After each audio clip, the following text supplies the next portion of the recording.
खरं तर चहा पिऊच नये.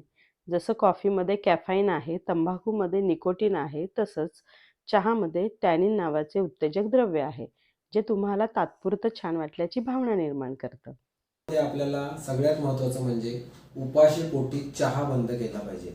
आपण जेव्हा उपाशी पोटी चहा पितो तो कुठल्याही प्रकारचा असो, ब्लॅक टी असो, ग्रीन टी असो, चहा हा मुळामध्येच विषारी पदार्थ आहे. चहा आणलाय ब्रिटिशांनी आपल्याकडे भारतामध्ये.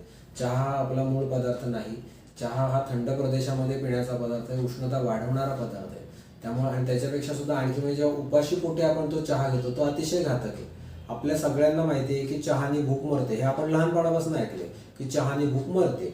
जर का तुम्ही सकाळी दिवसाची सुरुवात करता, एखाद्या कामावर जाता आणि तिथं जर का तुम्हाला 2 फटके दिले कामाची सुरुवात करायला, तुम्ही काय पद्धतीचं काम कराल हो? तर तशाच पद्धतीने आपण जेव्हा दिवसाची सुरुवात करतोय आपल्या आणि आपल्या पोटाला आपण भूक मारण्याचं औषध देतोय आणि त्याने आपल्या दिवसाची सुरुवात आपण करतोय, तर कशा पद्धतीने ते पोट तुमच्यासाठी दिवसभर काम करेल? त्यामुळे उपाशी पोटी पहिला चहा बंद करा. पण बऱ्याच पेशंटचं असं म्हणणं असतं, डॉक्टर मला चहा फार आवडतो, पण दिवसाची सुरुवात चहाने नको. चहा फार आवडत असल्यास भरल्या पोटी म्हणजे नाश्ता झाल्यानंतर घ्यायला काही हरकत नाही. दिवसाची सुरुवात थोडं लिंबू मीठ पाणी किंवा दूध घेऊन करू शकता.